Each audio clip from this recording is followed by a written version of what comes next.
Bueno, efectos do que se chama Lei Mordaza.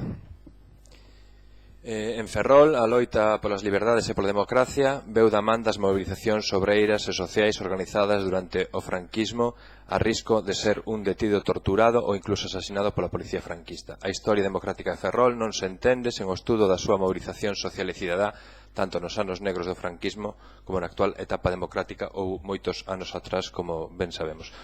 Nuns días imos conmemorar o Día da Clase Obreira Galega, imos lembrar aquel 10 de marzo sanguento en Ferrol, cando Amador e Daniel foron asasinados e outros moitos foron feridos e detidos por participar nunha folga convocada neses días para mellorar as condicións laborais do naval ferrolán. Unha folga combatida polo franquismo, sabedor que a base das folgas e da movilización social estabas a derruir a ditadura e avanzar cara a conquista das liberdades democráticas.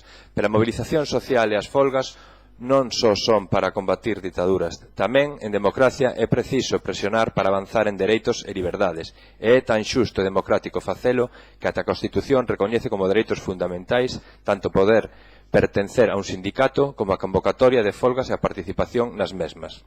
Tamén en democracia temos que padecer regresións legislativas, políticas, económicas que parecen querer que voltemos a etapas e situacións máis propias das sociedades non democráticas.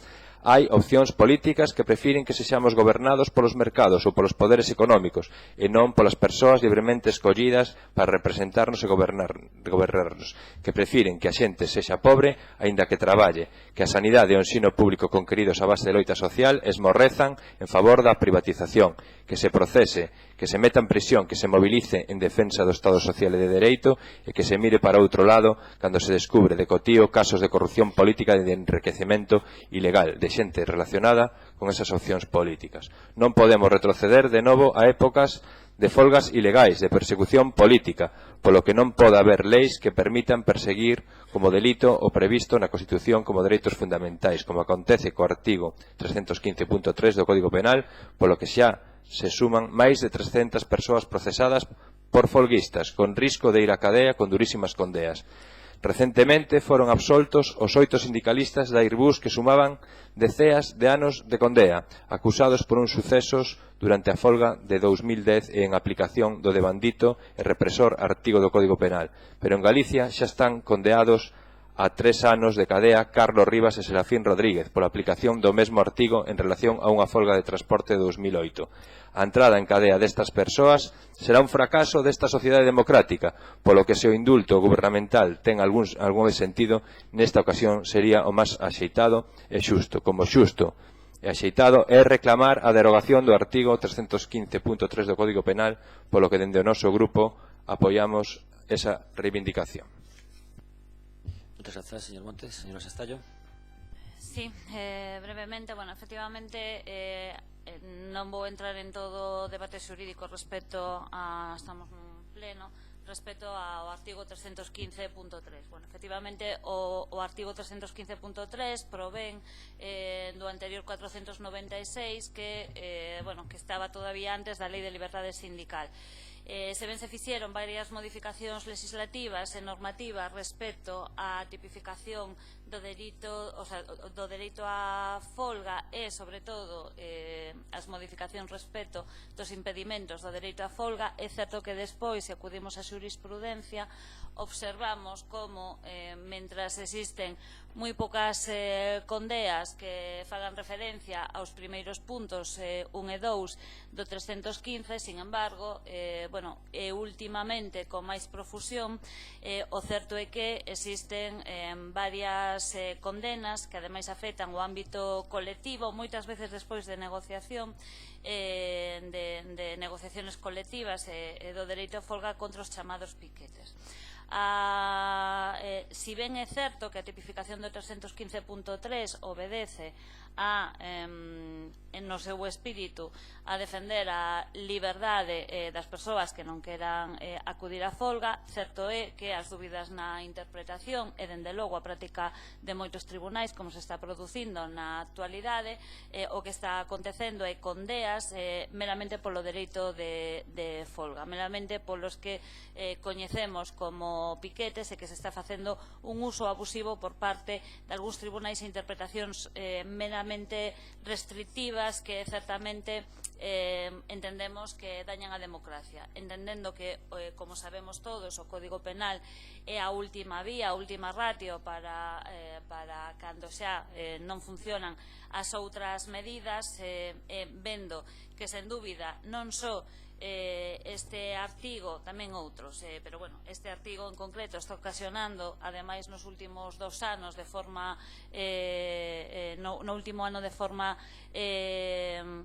reincidente, numerosas sentenzas que están sendo despois revocadas e mesmo denunciadas a organismos internacionais. Apoiamos de feito firmamos e apoiamos estas iniciativas que, ademais, neste caso, vai unida do apoio para o indulto de Serafín Rodríguez e de Carlos Rivas, condenados a 3 anos de prisión por participar na folga de transporte de 2008 en Vigo, e manifestar a nosa satisfacción pola absolución dos 8 sindicalistas da Airbus que, como decíamos xa no seu día, pois esa que foi obxecto ademais de moito polémica social, era unha resolución claramente abusiva que daba lugar a esa interpretación na que se están barallando algúns tribunais respecto do artigo da outra normativa correlativa citada. Nada máis. Gracias, señora Sestallo. Señor Rodríguez Masafré. Sí, vamos a ver. En primer lugar, manifestar que existen unos hechos que están juzgados y existe una sentencia firme. Ciudadanos expresa su máximo respeto hacia las resoluciones judiciales y, por tanto, no podemos apoyar el texto de esta moción cuando se habla de que las sentencias son injustas. El derecho a la huelga, efectivamente, es un derecho fundamental, regulado en el artículo 28.2 de la Constitución, pero este derecho, alcanzado en democracia, efectivamente, se debe conjugar también con otros derechos también tan legítimos como son el que los trabajadores que no quieran ir a la huelga puedan hacerlo, o que los que están cumpliendo sus servicios mínimos puedan cumplirlos, y efectivamente las coacciones ni son lícitas ni nunca son asumibles. Los piquetes informativos no pueden excederse en sus funciones, y en este caso concreto, según la sentencia, queda aprobado que el exceso se produce cuando paralizan varios camiones y lanzan objetos a los mismos. La sentencia además analiza profundamente la doctrina del Tribunal Constitucional que hay sobre la materia y afirma que en el caso concreto se sobrepasaron los límites constitucionalmente establecidos. En cuanto a los trabajadores sindicalistas de Airbus absueltos, decir y manifestar, por supuesto, la satisfacción de su absolución judicial. Efectivamente, si su labor como piquete informativo no excedió ni sobrepasó los límites establecidos ni vulneró derechos de terceras personas y de otros trabajadores, han sido absueltos y es motivo de satisfacción, por supuesto, desde su buen hacer. No vamos a decir lo contrario. Desde Ciudadanos defendemos efectivamente el derecho a los trabajadores a la huelga, pero también defendemos el derecho de los trabajadores no solo a su libertad de expresión, sino también a su libertad de ir o no a la huelga. No podemos manifestar tampoco nuestro apoyo para solicitar la derogación del artículo 315, párrafo 3 del Código Penal.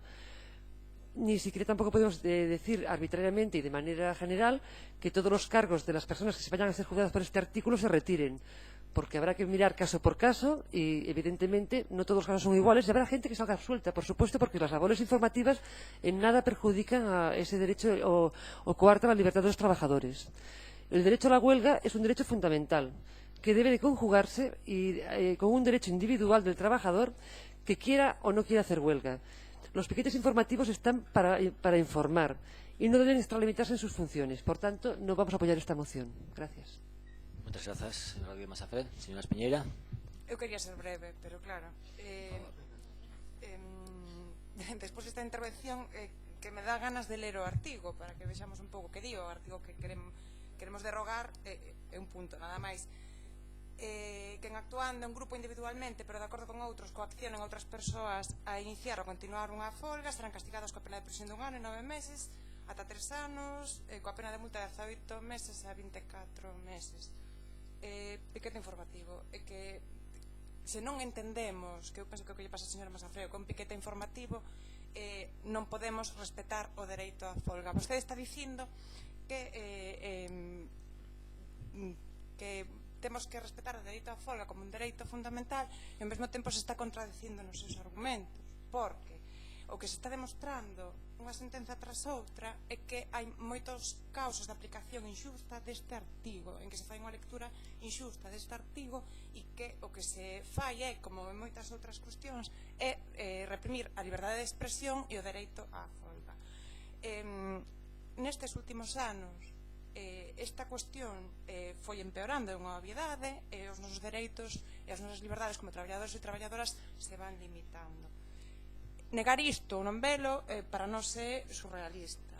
Dende logo que nós imos apoiar esta moción en todos os seus puntos, e ao que nos gustaría lembrar é todo o que custou, como dicía o señor Montes ao inicio desta intervención, acadar estes dereitos para os traballadores e as traballadoras, e que esteamos neste punto cuestionando agora esta lei que a min o que me chama a atención é que leve tantos anos este punto do Código Penal sen cuestionar, e que esteamos cos argumentos cos que a señora Masafre defendeu a súa postura, e que a legislación en todos os casos é xusta e que non se pode cuestionar. Nós non é a primeira vez que o facemos e volvemos a facelo. Pensamos que sí, que hai legislación que se pode revisar e que se debe mellorar, ou como neste artigo en concreto, que se debe derrogar, porque estamos cansos e cansas de contrarreformas laborais, de precarizacións de condicións de traballo, de recortar dereitos, de rebaixar salarios.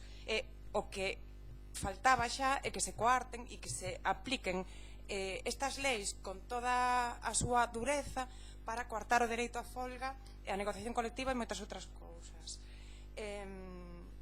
Nos pensamos que é inadmisible que se utilice este dereito fundamental como algo para poder atacar en quen está exercendo este dereito fundamental.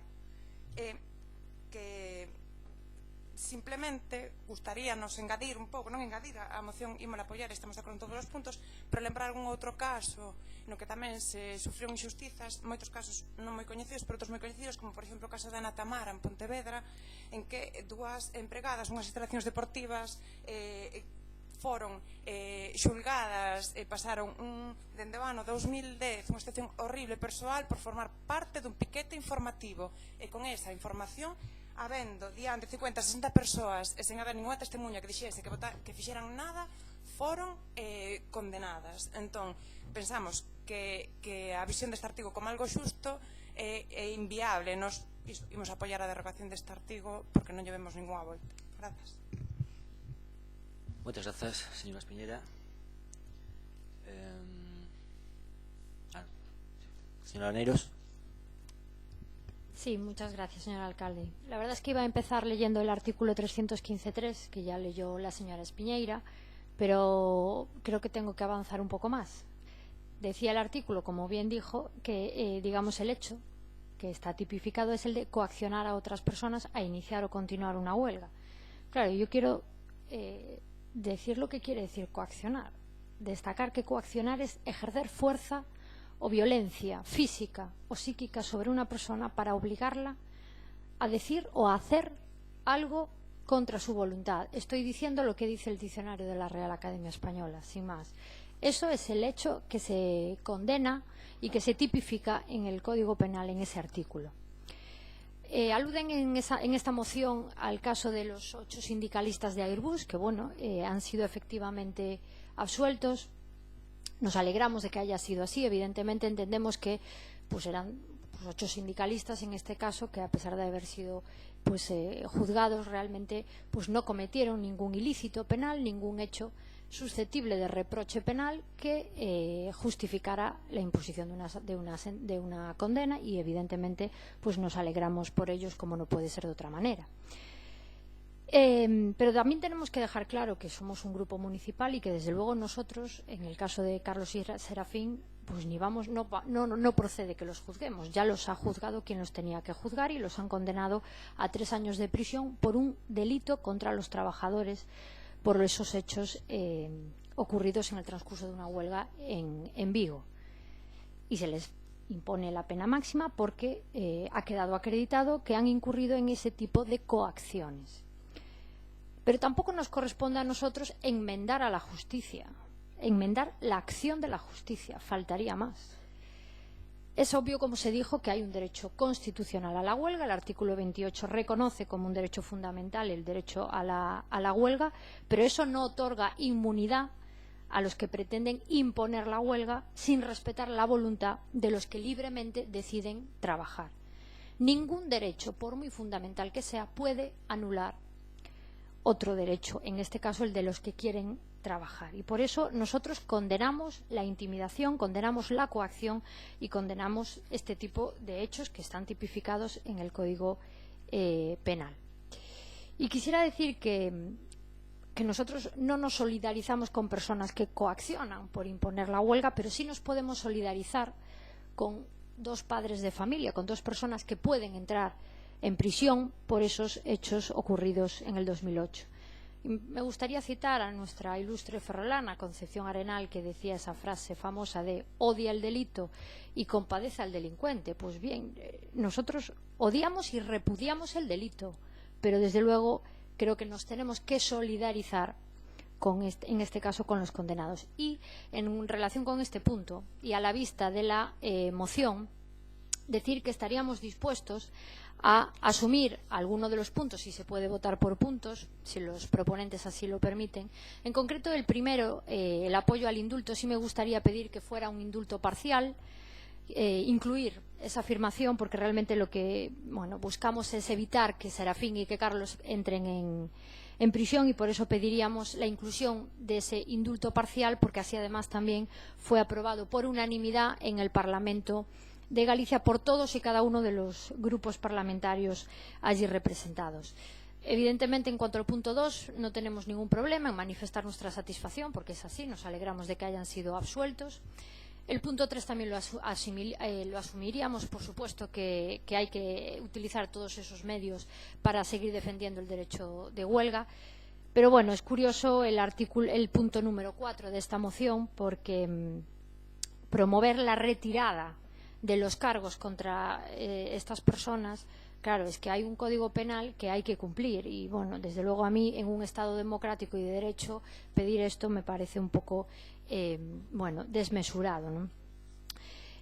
Con lo cual, vamos, si ustedes están de acuerdo en permitirle estas coacciones y que se impida a una persona que ejerce su derecho al trabajo a no iniciar o no continuar una huelga, pues ese es su posicionamiento. Desde luego el nuestro es otro y, por tanto, según lo que acabo de decir, estaríamos dispuestos a votar por puntos los que acabo de exponer. Muchas gracias. Muchas gracias, señora Neiros. Señor Montes. Bueno, eu gustaríame, se é posible, que a señora Martina Neiros repetira outra vez a definición de coacción, se é posible, e logo fago miña intervención. Señora Neiros, ¿puedo repetir la definición de coacción?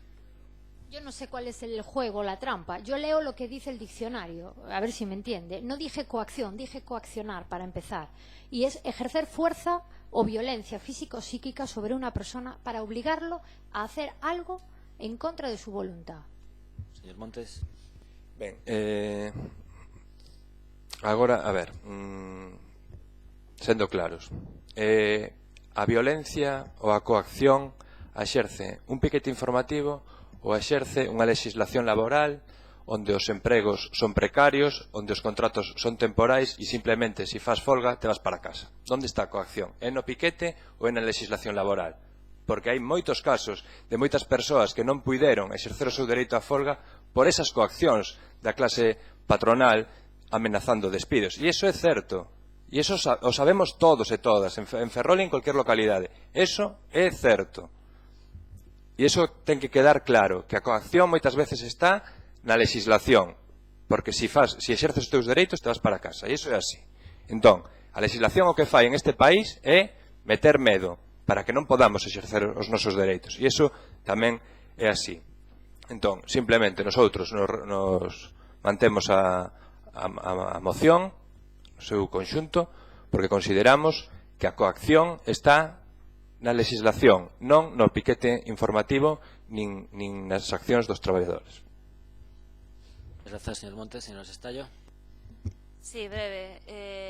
En todo caso, o PP PP está desviando a atención respecto do que se puxo nestas manifestacións.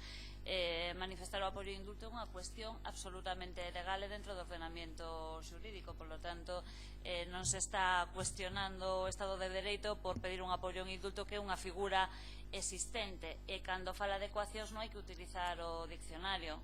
Se estamos a falar do Código Penal, entón o que ten que lerse é o que son coaccións dentro do eido xurídico, que non é exactamente o mesmo. E cando falamos de interpretacións, claro, se falamos de xurídico, falamos de xurídico, estamos a falar do Código Penal, creo que ademais no caso coñecemos cales son os termos. Estamos a falar ademais da aplicación dun artigo en que propios xuíces e magistrados están a falar dun uso ou dunha interpretación moi restrictiva en respecto do 315.3 fronte á aplicación do 315.1 e 315.2. Eso están dicindo propios xuíces e magistrados, que non creo que estén en contra da vulneración do Estado. Por lo tanto, estamos ante unha posición respecto dun artigo do Código Penal que, para quenes creemos que as malas interpretacións que poden dar lugar a situacións pois inxustas, por certo, se pode decir que unha sentencia inxusta, só faltaría, haberá que acatarla e pedir os medios, os recursos, os indultos, pero que as sentencias poden ser xustas ou inxustas, creo que, e máis, os profesionais o falamos continuamente na rúa, como non se va a poder cuestionar se unha sentencia é xusta ou inxusta. Só faltaría, por suposto. Outra cousa é se hai que acatarla ou non hai que acatarla, e en caso de que non estemos de acordo, se hai que formular recursos, se hai que pedir indulto. Pero, por suposto, se pode falar de sentencias inxustas, faltaría máis. Polo tanto, o que se está pedindo nesta moción está todo absolutamente dentro do Estado de Dereito, que existe unha diferente concepción sobre o ánimo represivo do Código Penal e sobre a interpretación dos artigos, que suele ocurrir, ademais, é certo isto, entre opcións políticas diferentes, como se ven nas reformas do Código Penal. Nada máis. Muchas gracias, señora Sestallo. Muy brevemente, por favor. Sí, nada, voy a ser muy breve. Simplemente iba a contestar a la señora Espiñeira, pero efectivamente con todo lo que habló la señora Aneiros sobre lo que es la coacción, según el código, perdón, la Real Academia Española, está claro que queda claro. En todo caso, yo manifestar a la señora portavoz del Grupo Socialista que la interpretación de la palabra coacciones a nivel jurídico en el Código Penal, yo pensé que era la misma que en el diccionario de la que ha hablado la señora Aneiros.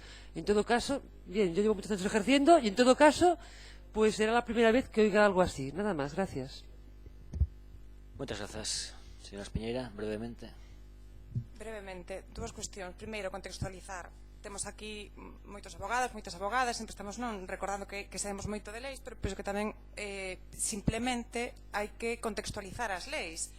Este artigo en concreto do que estamos falando é un artigo que se introduce no Código Penal no ano 76 e que logo, coa reforma da Constitución, este artigo non se toca, co cal hai que contextualizar que este artigo se implanta ou se engade nun momento en que o control dos movimentos sociais era unha realidade, e se imos negar iso, pois entón é que temos un problema. E despois, unha cuestión tamén sobre a interpretación de coaccionar. Estamos falando de cal é a definición da palabra coaccionar.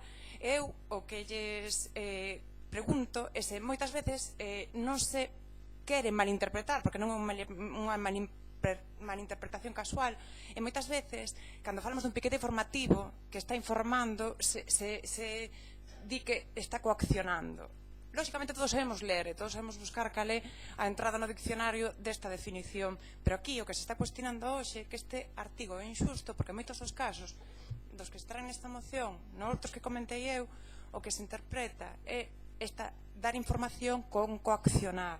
E, fundamentalmente, o obxectivo que vemos nós nesta aplicación da lei é ir contra o dereito á folga. Vostedes falaban de que nós non somos quen esta corporación municipal de emendar a acción da xustiza, lóxicamente, pero por suposto que somos quen de cuestionala e de debatelo e de apoiar ou pedir que se reforme unha cousa ou outra. Por suposto que somos quen.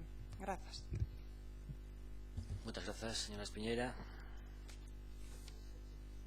Señora Neiros, muy Sí. brevemente. Sí, muchas gracias.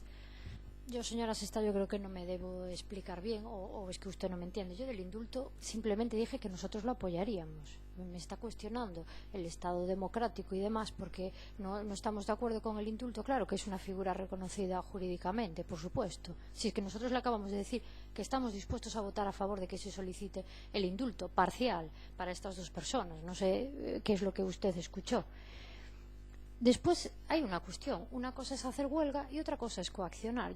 Usted, señora Sestayo, puede hacer las interpretaciones que usted considere oportunas. No sé si tiene las mismas dudas de interpretar lo que es una coacción en lo que es el delito de coacción tipificado en el Código Penal. Delito de coacción. Ahí a lo mejor no tiene esas dudas. Pues aquí estamos hablando de esas coacciones en el ámbito del derecho de una huelga. Coaccionar es obligar a una persona a hacer una cosa que no quiere, en contra de su voluntad. Pues oye, un piquete informativo no tiene por qué coaccionar.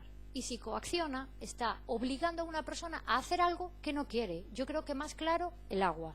Hay un delito tipificado en el Código Penal y desde luego yo no voy a promover nunca que se retiren cargos con nadie que esté siendo investigado por la comisión de un delito, que es lo que ustedes están pidiendo aquí, que se retiren los cargos contra estas personas. Desde luego, creo que si hay un Código Penal, mañana si se cambia, habrá que aplicar el que se cambie, pero desde luego lo que yo no voy a defender nunca es la falta de aplicación de un Código Penal. Desde luego yo no, y creo que nunca defenderé que las coacciones están justificadas, ni en la huelga ni fuera de ella. Muchas gracias, señora Neiros. Señor Montes, para pechar.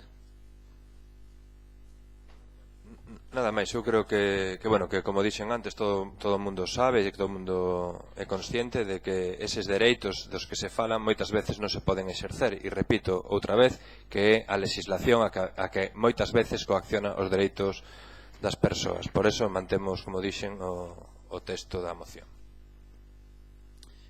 Ben, pois... Perdón, yo era por confirmar si facemos había... a votación por puntos, pero sen modificación dos termos do texto da moción. Entón, punto número 1, votos a favor. Votos en contra. Número 1, votos a favor. No se toca lo de parcial. No, sin parcial. Eso. Repetimos. Punto número 1, votos a favor. 3 a favor. Votos en contra. Punto número 2, votos a favor. Punto número 3, votos a favor. Punto número 4, votos a favor. Votos en contra.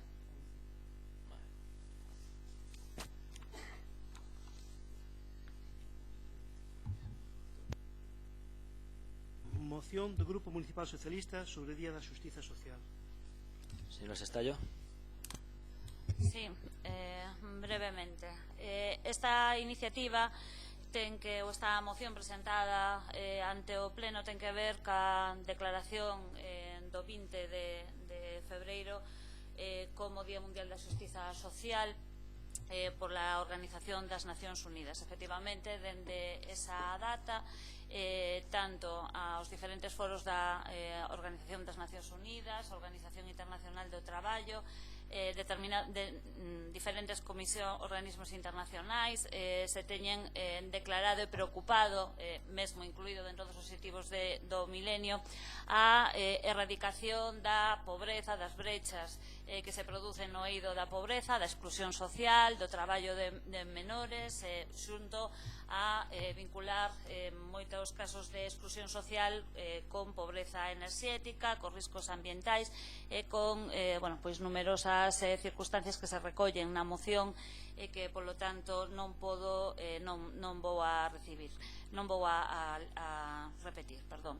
Se ten sinalado que a xustiza social é un principio fundamental para a convivencia pacífica e próspera dentro das nacións e que constituye unha misión de naturaleza global. Se recollen en diferentes declaracións a necesidade de implicación entre non só as administracións xerais, as organizacións e institucións, senón que todas as administracións, mesmo regionais e locais, como se contemplan diferentes textos internacionais, se impliquen na concienciación sobre a necesidade de xustiza social, un principio universal que se concreta en numerosos textos, pero que certamente, como tamén se veu ao longo deste pleno, queda todavía moitísimos avances por conquerir e, sen dúbida, moitísima legislación que modificar.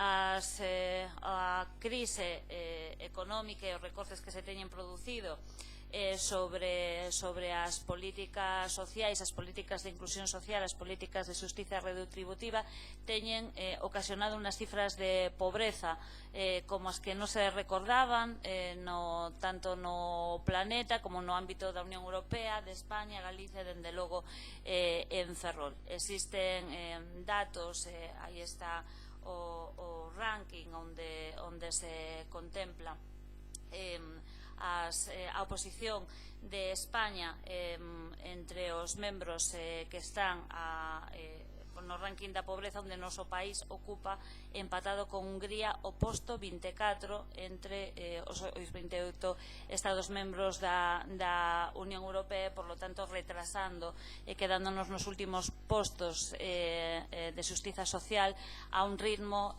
terrible. Non podemos deixar que este estado de cousas mantéñase, temos que implicarnos dentro das administracións locais, como é o obxectivo da ONU, en unha xustiza redistributiva que acote, que sea proactiva en políticas sociais de igualdade, de eliminación de brechas, e por todo isto, por todo o que está exposto na exposición de motivos, se eleva a seguinte proposta, confiando en que se aprobe por unanimidade. Acordar con ocasión do 20 de febreiro, Día Mundial da Xustiza Social, comprometerse cun novo marco de convivencia que invierta a tendencia ao aumento da desigualdade e a pobreza mediante un desenvolvemento económico sustentable e inclusivo, unha fiscalidade máis xusta, unha mellora das condicións laborais e o desenvolvemento de políticas activas e de educación de calidade, prevención do fracaso escolar ou formación ao longo da vida, así programas destinados a mozas, tanto nas políticas desenvoltas no propio Concello, que é o que nos pide tamén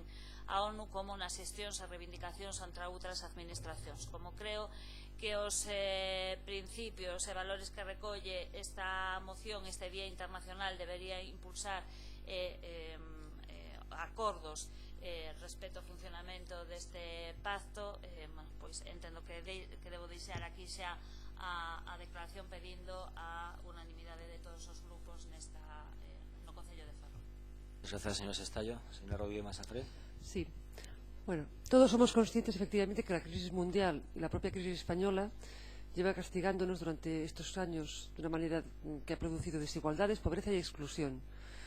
No sé si España está en el país más desigual de Europa, desconozco también los porcentajes, pero en todo caso entiendo que estar en la lista de los países que una generación perdida seguramente es algo duro y dramático. Con lo cual, aunque voy a ser tan breve que no voy a extenderme en los 3 folios y voy a decir simplemente que quizá los antecedentes de esta moción en algunos puntos discrepo y no me gustan, los veo demagógicos, lo que sí con lo que estoy de acuerdo es con el acuerdo en el que se nos pide y vamos a votar a favor. Gracias. Muchas gracias, señora Masafré. Señora Espiñeira. Pois, neste caso coincidimos. Tamén opino que hai bastantes argumentos desta moción que son demagóxicos. Chamoume a atención o lela porque o desenvolvemento da moción ten puntos moi contradictorios, aínda que logo o acordo, por suposto que imos asumir, imos votar a favor, e é fácil de asumir porque é sinxelo e é claro. O que non é clara é a redacción desta moción. Eu simplemente o primeiro que me gustaría preguntarle á señora Sestallo é se houbo un erro na redacción desta moción ou é a miña percepción, porque a mestura de cuestións como o cambio climático, a xustiza social non está argumentado, aínda que poidamos non intuir ou imaginar o que se quere referir, pero realmente non está argumentado. dá a sensación, nunha primeira lectura, que hai unha mestura de temas involuntario. Non o sei, pregunto. Despois, contradicións que nos parecen graves e que pensamos que debemos comentar hoxe, como, por exemplo, o concepto de globalización equitativa. Que isto é contradictorio, non entendemos moi ben como se pode xustificar. Falta de xusticia social e de desigualdades, o que produce a globalización. Tampouco nos parece, por exemplo, acertado a cuestión de falar de desigualdades entre os máis ricos e os máis pobres do mundo, e a continuación falar destas desigualdades dentro dun mesmo estado, dun mesmo país, porque, por exemplo, se nos ponemos a pensar, o 10% das persoas máis pobres dos Estados Unidos, ese 10% dos máis pobres son máis ricos que o 10% dos máis ricos de Uganda. É dicir, a diferencia de xusticia social depende de onde vives, o lugar onde naces condiciona o teu nivel de riqueza. Entón, pedir, por exemplo, como se fai nesta moción, xustiza social para os millóns de españois e españolas que están a sofrer a crise, deixa no aire que o resto de persoas do mundo se teñen que buscar a vida ou que non nos preocupa. Nos pensamos que isto debería revisarse. E tamén é contradictorio que se comece nesta moción falando de xustiza social no mundo e remate centrándose só no Estado español, porque non se centran vostedes na nosa realidade, sendo a situación do noso país, e volvo a referirme a Galicia, moi distinta ao do resto do Estado español. E non entendemos por que non se centra o Grupo Socialista na nosa realidade, se estamos a Corporación Municipal do Concello de Ferrol. E como dicía, insisto en que a falta de xustiza social é un problema universal e que non ten que ver cos estados. Como non ten que ver cos estados, tampouco lle encontramos sentido centrarse nun ranking da Unión Europea con fronteiras marcadas. Por favor, teñan silencio, por respeto.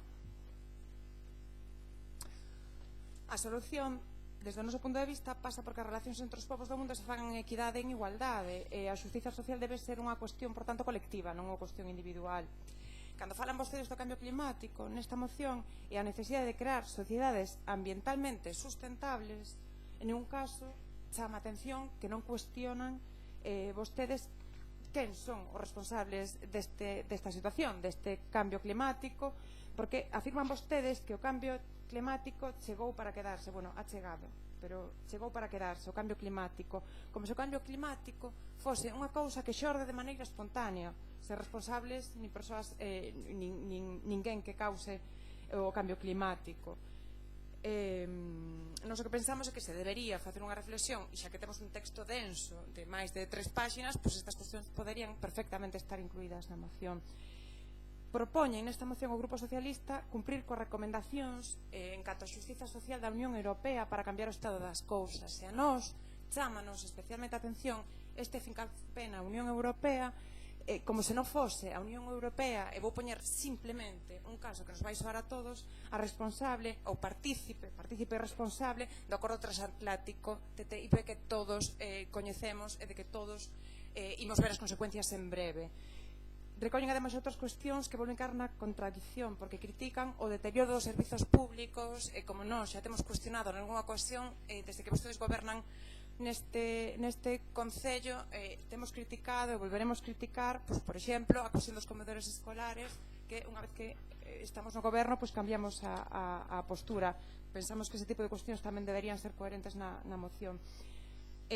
Insisto, ainda que atopamos esta serie de contradicións, podemos asumir o acordo final que se recolle na moción, por suposto, en a defensa dunha xustiza social, pero igualitaria para todos e todas, e, por tanto, imos apoiar a moción. Muchas gracias, señora Espiñeira. Señora Martínez Beceiro. Muchas gracias, señor alcalde. Voy a intentar ser breve. Manifestar, como han dicho mis anteriores compañeros, bueno, pues que por distintas razones, tampoco voy a relatarlas aquí, ir punto por punto, porque es cierto que la redacción de esta moción es larga. No compartimos en la totalidad, por supuesto, la exposición de motivos, pero, como se ha dicho en defensa de otras mociones, por supuesto, sí el fondo y el espíritu de ella. Y si me permiten, bueno, pues nos sumamos a parte o a la totalidad, pero si me permiten leer, simplemente es un renglón del mensaje del secretario general de las Naciones Unidas con respecto al día del 20 de febrero de este año, ¿no? Entonces yo creo que al final es lo que nos une. La frase dice: trabajemos juntos para forjar nuevas vías integradas de desarrollo social, ambiental y económico, arraigadas en la justicia social y la promesa de un futuro mejor para todos. Yo creo que el fondo al final es el objetivo que queremos todos y por lo cual manifestar desde aquí, entrando en contradicciones, como han dicho algunos en la exposición de motivos, por supuesto, el espíritu compartido espero que de toda la corporación y por supuesto del Partido Popular. Gracias, señor Montes. Ben, a nosotros nos gustaría que esta moción se tivese tamén feito de outro xeito, mellor cunha declaración institucional, que creo que o día o merecía, pero quitando iso, bueno, apoiamos o acordo, e digo que o merecía, e sobre todo que fose un documento aberto, que tamén como foi o do Día Internacional da Muller, porque logo de escoitar estas intervencións, sobre todo a de Eva, onde falaba do TTIP, tamén nos gustaría que se introducise nese texto. Entón, nosotros, dende Ferrol en Común, imos votar a favor do acordo, e nos gustaría levar un texto aberto a unha comisión onde se puidese debatir sobre este tema, sobre esta declaración e abordar unha declaración institucional sobre a xustiza social. Nosotros, de feito, temos un documento que redactou algún membro dos grupos de traballo de Xustiza Social de Ferrol en Común, o que vou dar lectura, pero, bueno, é solo un punto de vista de Ferrol en Común sobre o que é a xustiza social e cuns puntos concretos cara a implementación de políticas en Ferrol. O 26 de novembro de 2007, a Asamblea Xeral de Nacións Unidas fixo unha declaración solemne afirmando que a xustiza social é un principio social fundamental para a convivencia pacífica e próspera. Continúa a resolución afirmando que defendemos tales principios cando promovemos a igualdade de xénero ou cando eliminamos as barreiras que enfrontan as persoas por motivos de xénero, idade, raza, etnia, religión, cultura ou discapacidade. Sinalaron ese 20 de febreiro como día para conmemorar e para recordar tal mensaxe. Pero as declaracións solemnes só son verbas e só se traducen en políticas e actos concretos. As declaracións solemnes non modifican a realidade, onde a desigualdade non para de medrar. Só a aplicación de políticas concretas os nosos actos poden mudar esa realidade. Falamos desa realidade que se recollía como principio social fundamental dende aquel 26 de novembro de 2007, non se moveu nesa dirección. Desa desigualdade que dende o ano 2007, que en Galicia había uns ingresos medios por fogar de 2.026 euros, mentres que en 2014 eses mesmos ingresos eran de 1.915 euros. Ingresos inferiores que teñen as familias e ingresos donde un 66% non chegan nin para pagar os recibos de suministros. Os ingresos baixan e os gastos soben segundo os datos do Instituto Galego de Estadísticas. Desa realidade, onde o 60% que menos cobra ten tantos ingresos como o 10% que máis cobra. Nesa realidade, onde o salario medio entre homes e mulleres ten unha diferencia superior aos 4.000 euros segundo os datos oficiais do Instituto Galego de Estadística no ano 2014. Falamos desa realidade informada pola prensa, na que neste último ano 2015, aínda en crise, a riqueza administrada pola SICAP aumentou nun 30% e denunciada por Oxfam Internacional en xaneiro deste ano co título Unha economía ao servicio do 1%, no que se sinalaba que tan só 62 persoas tiñan tanta riqueza como a metade da poboación máis pobre do planeta. Por todo isto, dende o grupo de Ferrol en Común queremos incorporar o principio de xustiza social como uns elementos que guían as políticas de actuación do Concello de Ferrol, máis alá de declaracións solemnes. E para iso propoñemos os seguintes extremos. As empresas que contraten o Concello de Ferrol deberán recoller a igualdade salarial entre homes e mulleres como condición indispensable. As empresas que contraten o Concello de Ferrol deberán pagar uns salarios dignos aos seus traballadores. O Concello exercerá o labor de inspección dos mesmos. Eliminación das barreiras á discapacidade tanto na accesibilidade aos traballos como os locais públicos. Para iso o Concello poderá propor incentivos fiscais para aquelas empresas que contraten a persoas con discapacidade. De igual modo, poderá ofrecer incentivos para facilidade no acceso aos locais ou no movimento dentro dos mesmos. Eliminación das barreiras á discapacidade tanto na accesibilidade aos traballos e centros públicos. Para iso o Concello, dentro da oferta de emprego, fará unha reserva de prazas para as persoas con discapacidade. No relativo ao acceso aos edificios e instalacións de titularidade municipal, se realizará un plan de acceso que se irá aplicando nos vindeiros anos.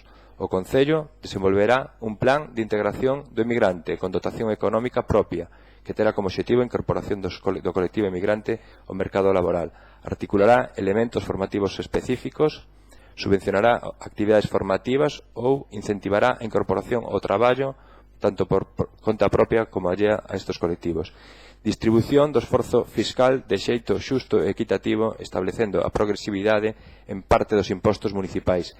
Deste xeito, cando menos parte desa carga recaería máis sobre a riqueza e menos sobre o traballo.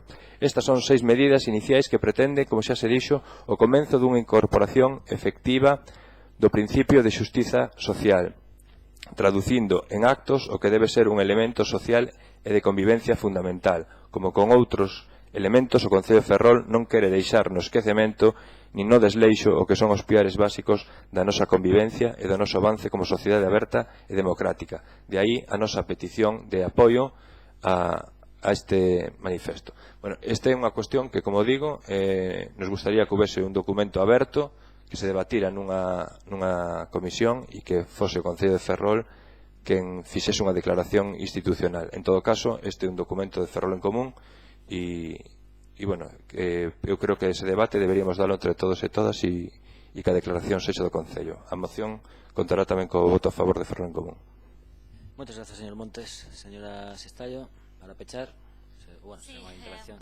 Sí, bueno, o certo é que pretendía facer unha moción na que precisamente o texto resolutivo tiña o creía, ademais agradezo o acordo de todos os grupos políticos, simplemente para aclarecer algunhas cuestións que se teñen preguntado, porque creo que o mínimo respeto obriga a contestar, que mistura, eu creo que ademais con acerto a cuestión da xustiza social e do cambio climático e o propio texto aprobado polas Nacións Unidas e, polo tanto, se estou recollendo o Día Internacional, pois recollemos os presupostos nos que se basea este ano, concretamente as mesas desenvolvidas con cargo ao 20 de febreiro, que se están celebrando en distintos puntos do mundo entre xustiza social e cambio climático polas consecuencias claras que ten o segundo sobre a primeira. En segundo lugar, o ranking e o ranking que se están utilizando na Unión Europea respecto dos tamén na ONU, que é o que estamos a falar sobre as situacións de desigualdade, onde efectivamente vos vou a decir que España coloca a cola da xustiza social concretamente no 24 de 28 Estados membros, o cal é unha cifra alarmante que creo que ten que ser denunciada.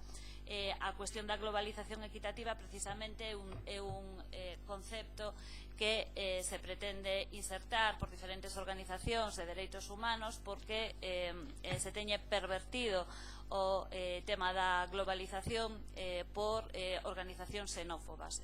A globalización está entendida ao pervertirse a orixe semántica do termo, se desviou, como todos e todos coñecemos, hacia o que supuxeron as consecuencias económicas da mala globalización. Pero a globalización en sentido originario supón ás veces precisamente a exclusión desas desigualdades, como a exclusión das barreiras, como a exclusión das diferencias que existan entre as persoas en todos os puntos do planeta. O sea, precisamente quere decir todo o contrario ao que se pretende. É un texto acuñado polas organizacións internacionais que eu suscribo totalmente a globalización equitativa, que precisamente evita esas perversiones da linguaxe que a tantos les interesa e a que moitas empresas lamentablemente les interesou para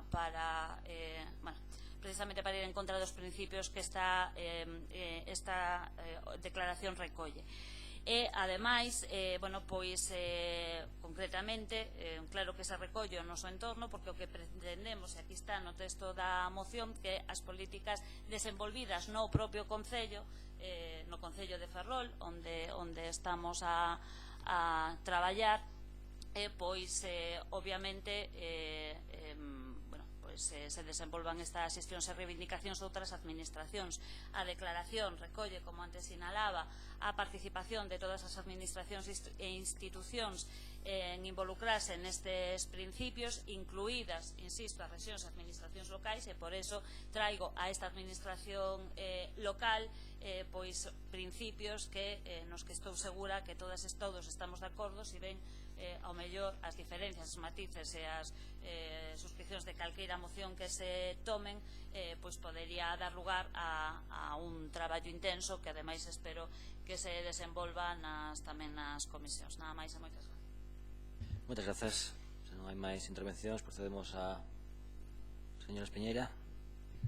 Nada, simplemente deixar unha idea no aire que me gustaría recalcar despois de todas estas reflexións, é que as desigualdades, a pobreza, a falta de xustiza social non é algo que naza de forma espontánea, porque ás veces era a crítica maior que facía o texto, parece que non hai responsables nin causantes. Logo gustaríame saber que imos votar agora, a moción ou o manifesto?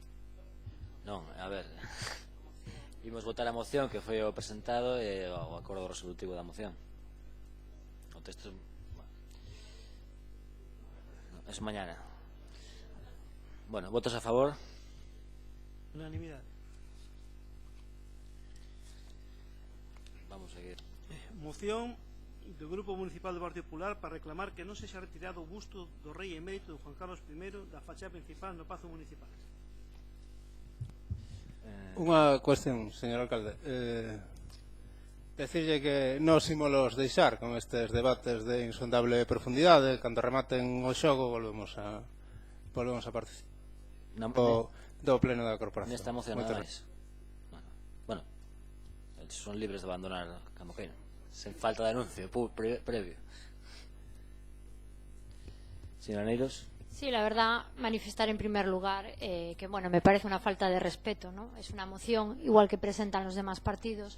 Yo creo que podemos valorar que hay muchos circos en los plenos a los que asistimos desde hace años en este concello, y yo creo que, vamos, no sé si también a lo mejor es un acto de cobardía, como ya hubo otros en este pleno anteriormente, pero bueno, en fin, sinceramente me parece una falta de respeto hacia el pleno, hacia la corporación y hacia los grupos municipales.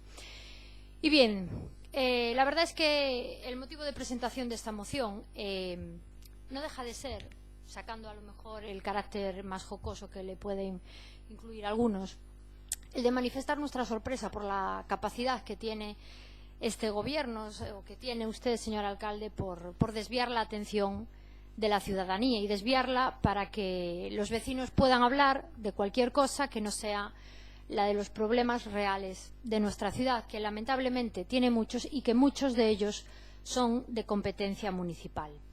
La verdad es que en estos últimos 8 meses de gobierno bipartito, las noticias a las que estamos asistiendo en los medios de comunicación, pues básicamente son las disputas y esas discrepancias internas entre los socios de gobierno y también las decisiones unilaterales del gobierno, incluso de uno de los dos gobiernos, que a veces incluso las adopta sin que lo sepa el otro, pero sobre todo también muchas veces decisiones que se adoptan sin escuchar, sin oír a los vecinos, ¿no?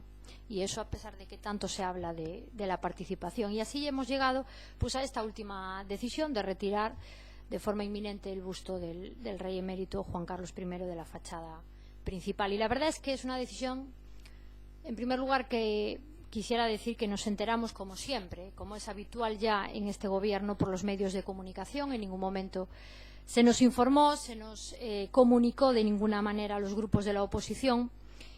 Y parece ser que tampoco al Partido Socialista, por lo que pudimos leer en la prensa. Y la verdad es que es una decisión que nos sorprende, porque la realidad, para ser sinceros, es que queremos que en Ferrol, pues yo creo que a nadie le preocupa esta cuestión. Estamos hablando de una decisión unilateral que creemos que no responde a una demanda que exista en la ciudad, frente, como decía, a otras necesidades que sí precisan de la atención del alcalde, necesidades que para cubrirse, pues por ejemplo, sería necesario otras cuestiones de calado, como es la aprobación de unos presupuestos municipales, que de momento, después de varios meses de espera, todavía no los hemos visto.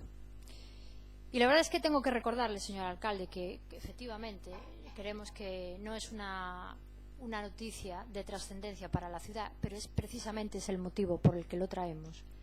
Tengo que recordarle que, como alcalde de Ferrol que es, tiene que gobernar, y ya se lo dijimos, se lo dije en la otra intervención, para todos los ferrolanos. Y no creo que sea la mejor de la manera adoptar decisiones de carácter autoritario y de carácter sectario como esta, como la de retirar este busto, con el que lo que demuestra además creemos que es no reconocer el papel que la figura del rey tuvo en el periodo de transición que permitió realmente la llegada de la democracia a nuestro país.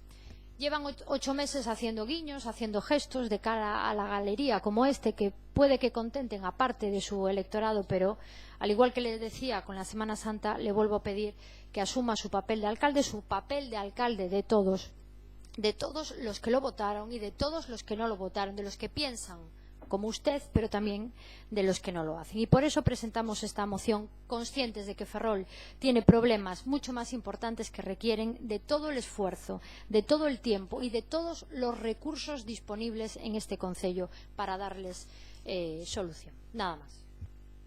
Muchas gracias. Señora Rodríguez Masafré. Sí, vamos a ver. Desde el Grupo Municipal de Ciudadanos también consideramos que es un estético despropósito que se haya decidido de forma unilateral el retirar el busto del rey de emérito don Juan Carlos I.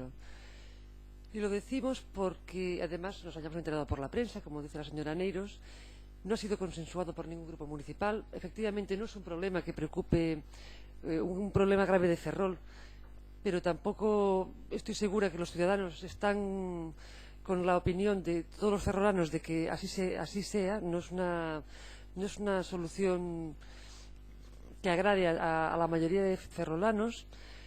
No soluciona ningún problema real.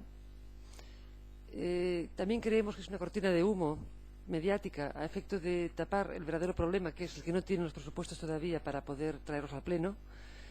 Nos parece una situación un poco respetuosa con la institución de nuestro Estado, y creemos que tiene que ser tan respetada esa institución como lo puede ser cualquier figura institucional, sea un presidente de comunidad autónoma o un alcalde o cualquier figura institucional. En ese sentido apoyaremos íntegramente la moción del Partido Popular, y también decir efectivamente con respecto a los compañeros del Partido Nacionalista Galego que no entendemos la posición y también lo vemos una falta de respeto del estar sentado en el otro lado, como si no pudieran debatir temas que a lo mejor no les interesan efectivamente, pero que se han hecho otros circos en otras ocasiones. Muchas gracias. Muchas gracias, señora Rodríguez Masafré. Señora Méndez. Sí, ben, a min é que me sorprende moito isto da moción, cando alían por primeira vez que non se returado o busto do rei emérito. Eu esperaba que o Grupo Popular e tamén Cidadáns pedira que fose cambiado o busto polo rei, que tería máis sentido. Pero, bueno, en calquera caso, simplemente quero engadir a todo isto, primeiro, que ese busto non ten valor artístico ningún, é dicir, non hai defensa ninguna por esa parte. Estamos falando dun personaxe con luces e sombras, eso tamén quero deixalo claro, moitas luces e moitas sombras tamén. Non estamos defendendo un personaxe completamente transparente para que presida a fachada do Concello.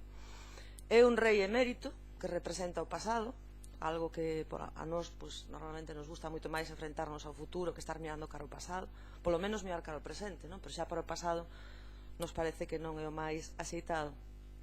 Pero sobre todo non imos caer nos chans esvaradizos que de vez en cando nos pon por diante o Partido Popular, cando, de unha forma bastante oportunista, por certo, e quero ler o que din na súa moción, o Grupo Municipal Popular considera que cunha decisión deste tipo o único que persegue o goberno local é favorecer debates totalmente estériles e fomentar división e a confrontación entre os veciños dunha forma totalmente injustificada co obxectivo de tapar a súa inacción.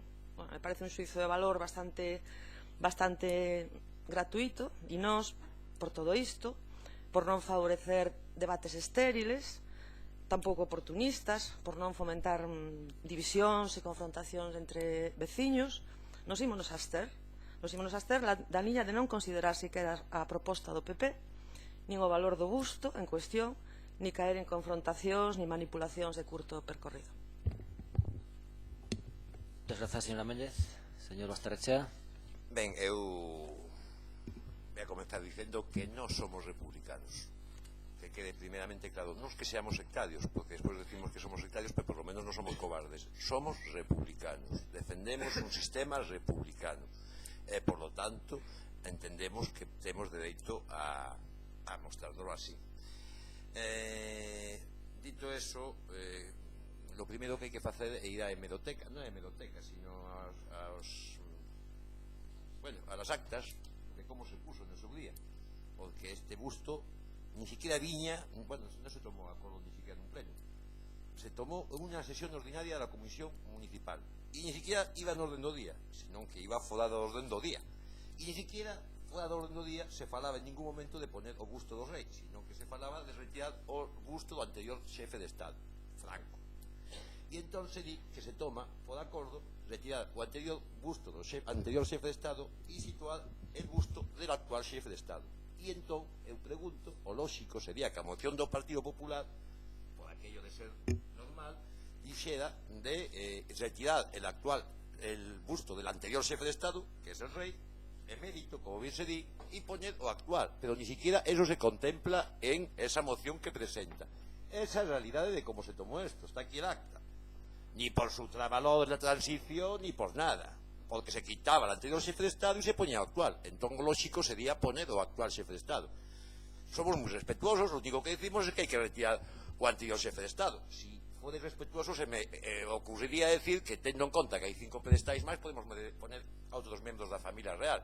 Pero como ben me di o meu primo, a familia real, só la do rei, non se me ocurre mencionar ao yerno ni a filla que agora están por aí tan respetuosamente tratados.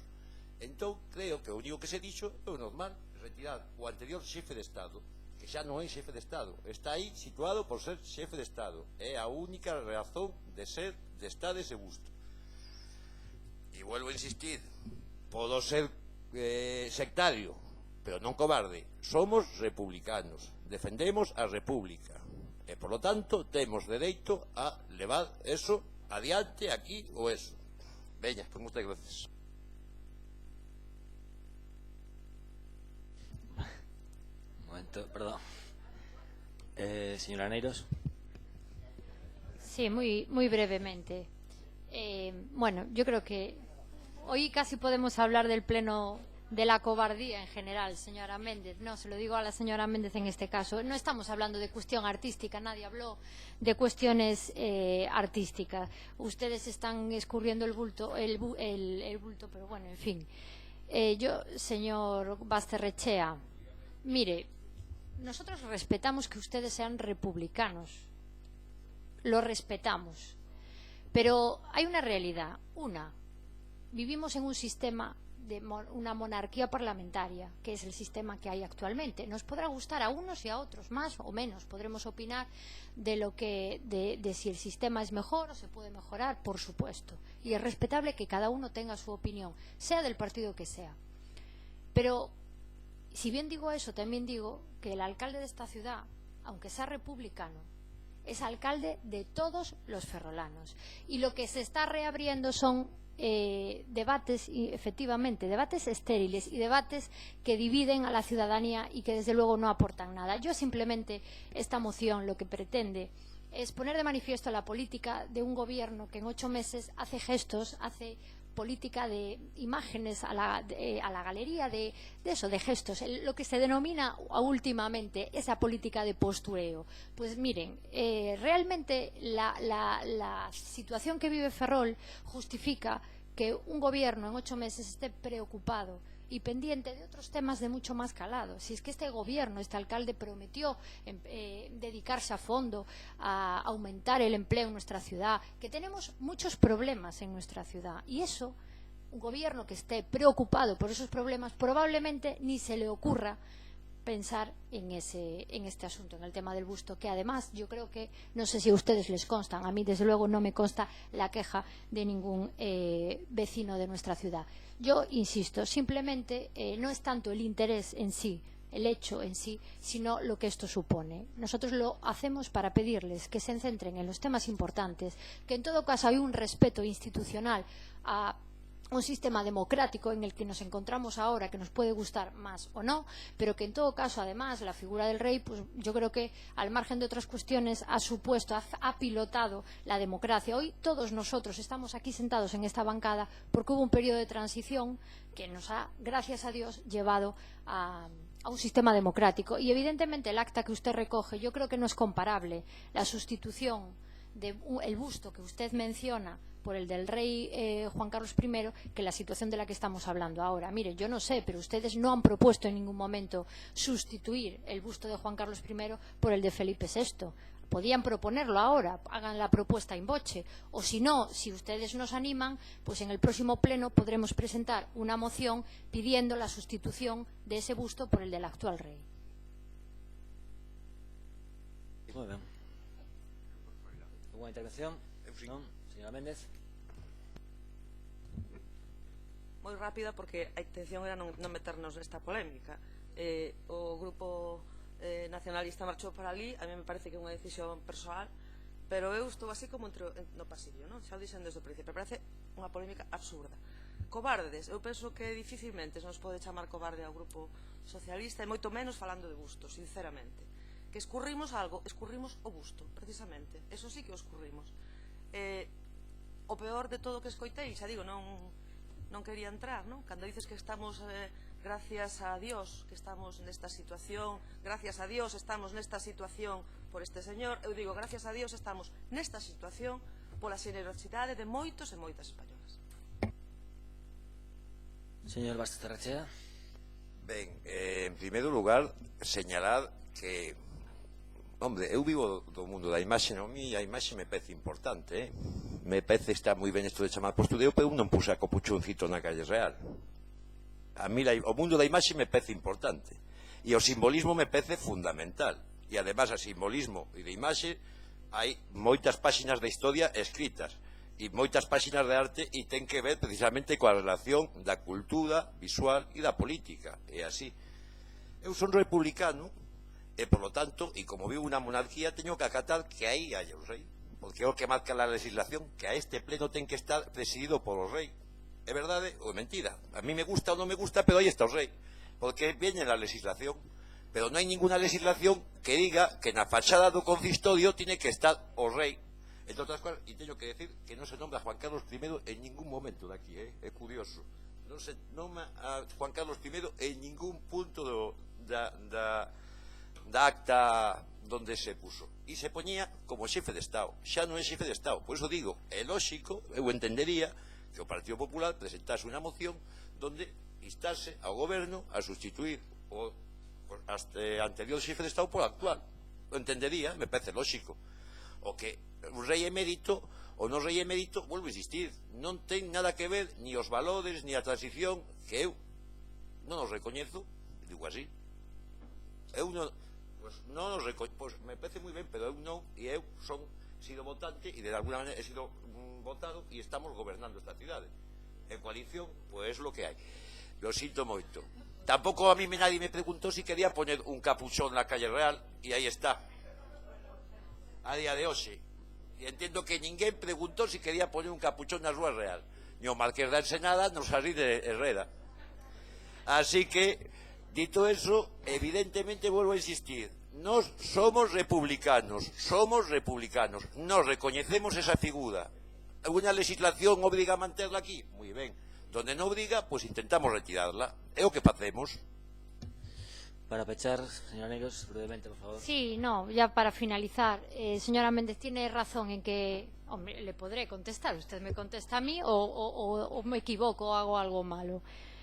Tiene usted razón, le estoy diciendo. La democracia es gracias al consenso de muchos y de partidos de todo tipo que fueron capaces de llegar a esa concordia, simplemente. Pero ese proceso lo pilotó quien lo pilotó, simplemente, e intervino quien intervino. Es simplemente lo que he dicho. Estamos de acuerdo en que intervinieron muchas personas, por supuesto.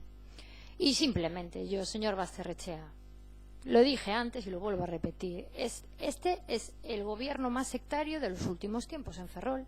Usted me nombra a la Semana Santa, a la que sabemos que usted no respeta, a pesar de que la mayoría de los ferrolanos la respeta, la valora y la quiere, y me nombra al capuchón, que es el símbolo de esa Semana Santa que apoya la mayoría de los ferrolanos. Y me habla de que usted es republicano y en conciencia y en coherencia pues retira la fachada, el busto de la fachada. Miren, es que ustedes están gobernando según sus principios políticos y según sus prioridades políticas. Pero yo lo que les pido es que no se olviden que es un gobierno que gobierna para todos los ferrolanos y que realmente ustedes, si hacemos las cuentas, tienen 6 concejales en esta corporación de 25. Pero hay un resto, una parte mayoritaria de la población que no piensan como ustedes. Yo lo que les pido es que piensen también que representan a todos esos ferrolanos que no opinan igual que ustedes. Bueno, por favor, vamos a someter a votación esta moción. ¿Votos a favor? 11 a favor. Vale. ¿Votos en contra? 6 en contra. ¿Abstencións? 5 abstencións. Se aprueba la moción. Podes volver.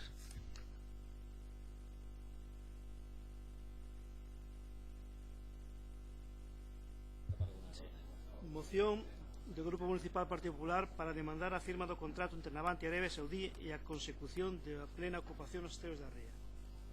Señora Neiros.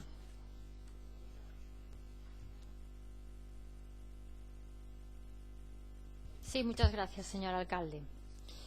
La verdad es que voy a intentar ser breve porque creo que los términos de esta moción también son claros. Desde luego, creemos que, en primer lugar, que tenemos que trabajar por garantizar la ocupación de los astilleros de la ría de Ferrol y que existe ahora mismo una gran oportunidad en estos contratos que se están negociando con Arabia Saudí.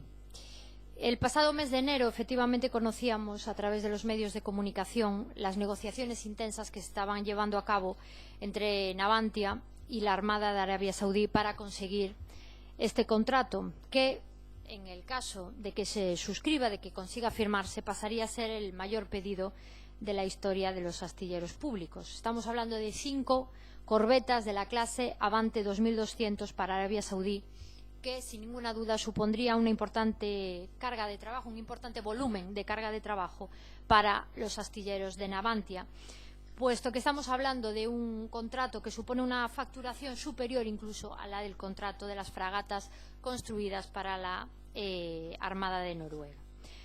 El contrato con Arabia Saudí estaríamos hablando que puede rondar los 3.000 millones de euros y por tanto es un contrato que daría ocupación a los astilleros de Navantia, de San Fernando y a los de Ferrol, y que según afirmó la Asociación Oficial de Ingenieros Navales y Oceánicos podría dotar de estabilidad y de viabilidad a nuestros astilleros.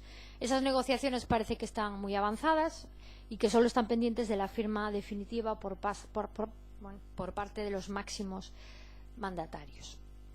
Pese a la importancia que este contrato tendría para dar ocupación a nuestros astilleros, la verdad es que determinados partidos de izquierda se alzaron contra la firma de este contrato y bueno, creo que podemos destacar especialmente a algunos responsables de Podemos en Andalucía y la verdad es que también nos sorprendió, señor alcalde, sus declaraciones en donde en algún caso demostró ciertas dudas sobre este contrato, aludiendo a continuar en galego, dudas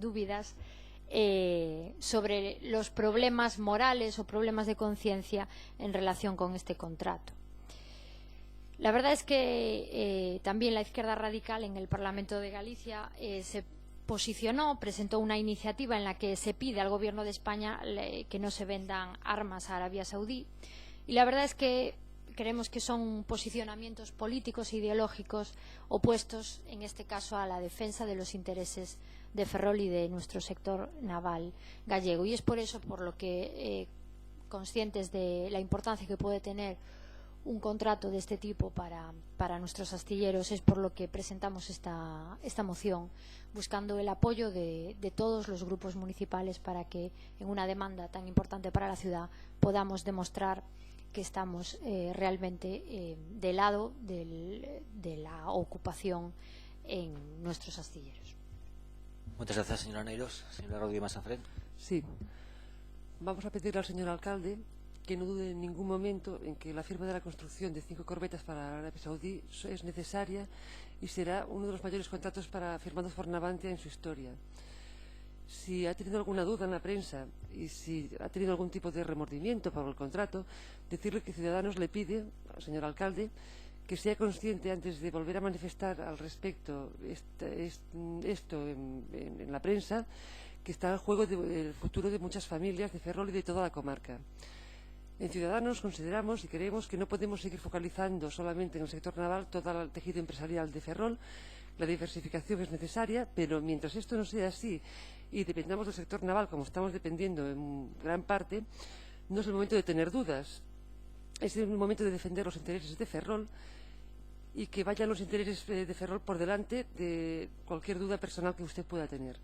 Entonces pedimos efectivamente que impulse estos contratos y vamos a ir un poquito más allá de la moción presentada por el Partido Popular. Le pedimos también que como alcalde de Ferrol establezca una línea directa con el Gobierno de España, con la SEPI, con Navantia y acuda personalmente a pedir esos contratos para Ferrol. Que la carga de trabajo no solamente se quede como siempre está pasando en Cádiz y que luche por esos contratos. Gracias. Muchas gracias, señor Masafrén. Señor Rivas.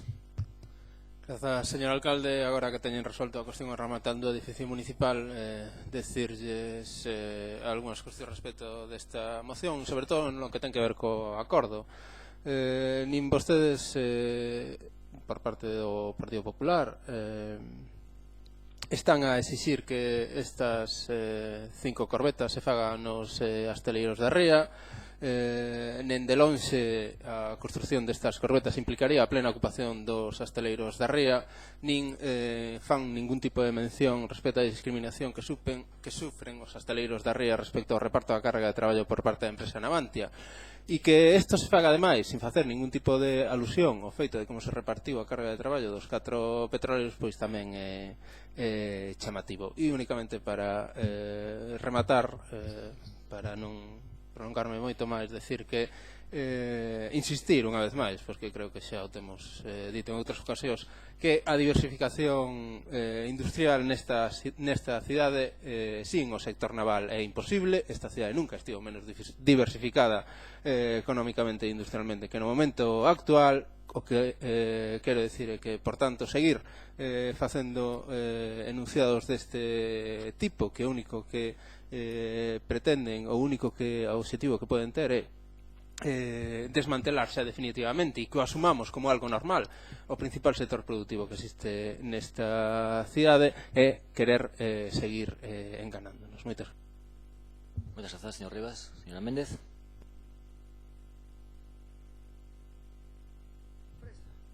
Outra sorpresa, porque tampouco agardaba eu encontrarme esta moción. En calquera caso tamén vou a ser bastante rápida, non?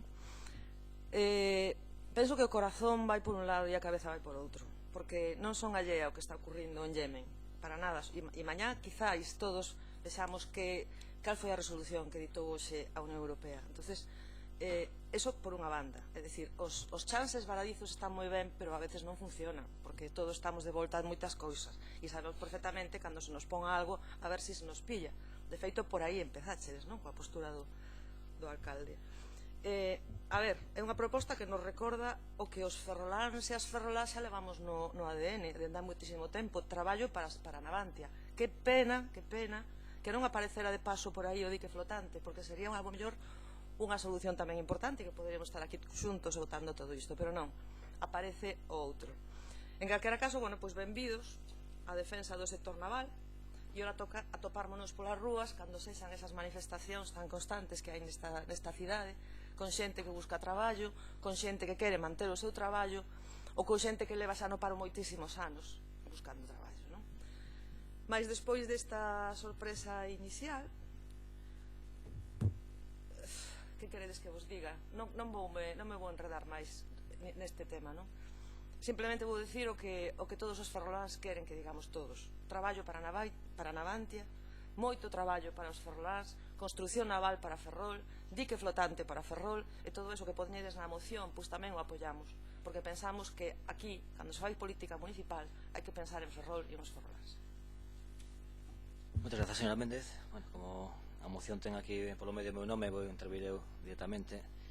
Simplemente para decir que non teño ninguna dúbida, teño bastantes certezas. A primeira delas é que Arabia Saudí é unha ditadura atroz onde se violan sistemáticamente os dereitos humanos, os dereitos da muller, os dereitos sociais, unha ditadura que ten a connivencia do mundo occidental, ten a connivencia dese busto que queremos retirar, que vai en visita diplomática, o que para min é unha vergoña, porque se está respaldando unha ditadura que, como digo, está sometendo a sufrimento a un país como Yemen, e, polo tanto, repudio totalmente esa ditadura. O que teño claro que dentro do Concello de Ferrol non vamos cambiar o sentido político dun país onde hai moitas responsabilidades por elevación, pois dende a propia Unión Europea, a OTAN, querer facer o Oriente Medio un corraliño de compra-venda de petróleo barato, pero con todo iso eu teño que respaldar dende logo esta moción e acatar os termos da mesma, porque estamos nunha comarca onde hai 5.000 desempregados nos últimos 5 anos por o desleixo que se tivo co sector naval público, o total abandono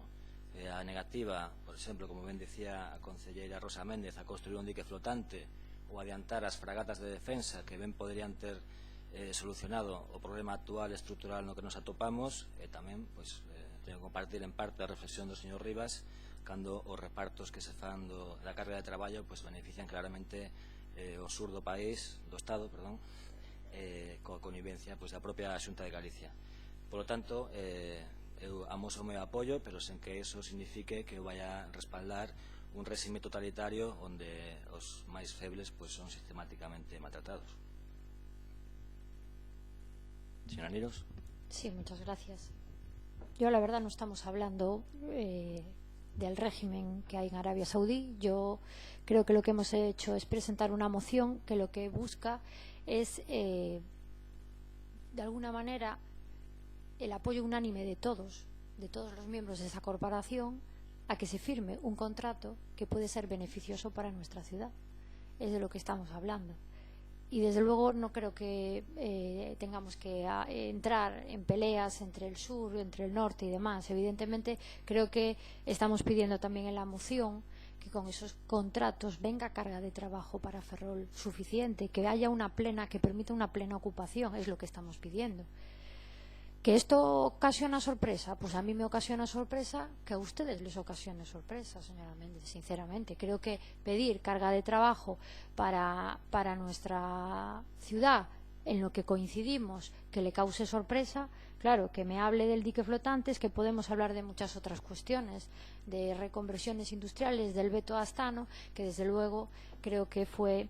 el origen lo tienen gobiernos socialistas. Entonces, quiero decir, yo ahora mismo estamos hablando de un tema muy concreto, que es el contrato que se está negociando con Arabia Saudí, y desde luego yo desconozco las negociaciones que se están llevando a cabo, que se han llevado a cabo, pero la verdad es que las visitas diplomáticas que se puedan hacer a ese país, pues a lo mejor también tienen algún tipo de relación con la consecución de estos contratos. Simplemente creo que tenemos que ser responsables y que las declaraciones que los cargos políticos hagamos, tenemos que pensar que pueden perjudicar muchas veces este tipo de negociaciones, y tenemos que saber priorizar qué es lo importante en este caso. Y desde luego tenemos claro que en este caso lo importante es que este contrato se firme y que venga carga de trabajo para Ferrol, porque lo necesita, y en eso creo que deberíamos estar todos de acuerdo.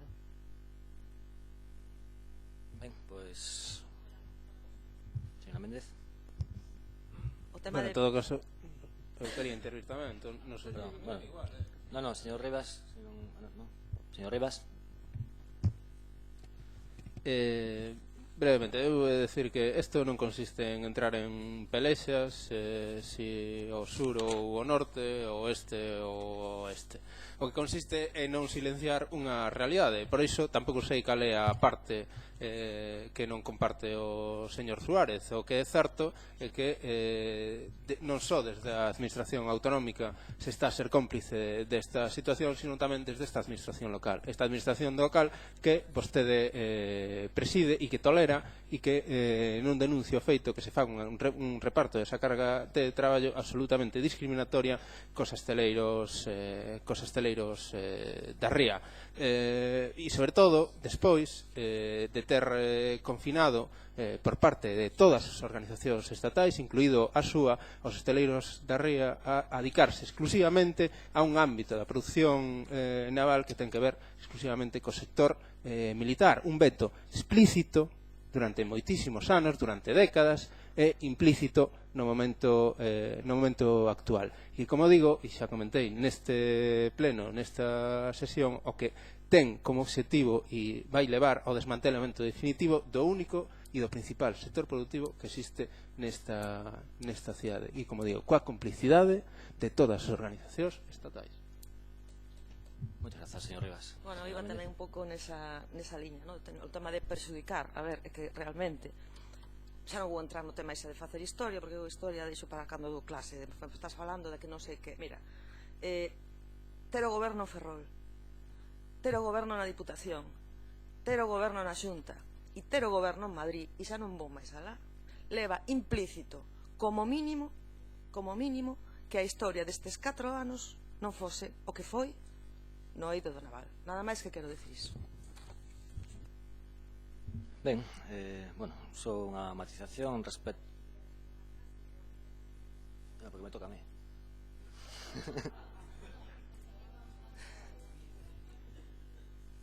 Enferro en común. Óscar, bueno. No, simplemente unha matización que respecto ao dito polo concelleiro Iván Rivas, que revise a hemeroteca respecto aos petroleiros, a ver se houve manifestacións do actual alcalde ou do actual grupo para saber se existe esa opinión, pero bueno, xa o faremos noutra ocasión. E polo demais, eu insisto, eu dende logo que antepoño a necesidade de que hai nesta comarca de carga de traballo a calquera outra consideración, pero tamén hai que deixar ben claro que iso non é aséptico e non é independente de que Arabia Saudí sexa unha ditadura que está aí ese feito, e que eu non falo das visitas recentes que se están facendo para acadar este contrato, senón a relación pasada entre a monarquía saudí e a monarquía española. Bueno, yo no voy a entrar más ya en el debate, y si lo quieren reconducir, en fin, yo simplemente que sí que me gustaría mencionar que hay una realidad evidente, y es que las reconversiones fueron aprobadas por gobiernos socialistas, y es la realidad, señor Felipe González, señor Rodríguez Zapatero, que cuando el Partido Popular llega al gobierno de España en el 2011, 5 años sin un solo contrato, 5 años sin un solo contrato en nuestros astilleros. Y hoy no tenemos carga de trabajo suficiente para garantizar la plena ocupación, por supuesto, pero tenemos el flotel de Pemex, tenemos el LHD, el contrato de ingeniería, tenemos el BAN, tenemos 29 yaques de Iberdrola que nos abren una vía, la de la diversificación industrial con la eólica marina, tenemos las estructuras de Statoil, tenemos los petroleros de Ondimar y tenemos el proyecto de las F-110 en el que se está trabajando. Evidentemente es más de lo que había en Ferrol cuando el Partido Popular llegó a Madrid. En cualquier caso, sí me gustaría agradecer el apoyo a la moción de los grupos municipales. Bueno, vamos a someter a votación esta moción. ¿Votos a favor? Unanimidade. Hai 2 palabras solicitadas, prego maior brevidade. En primeiro lugar, petición de Silvia Pérez Fernández en relación con normativa de terrazas.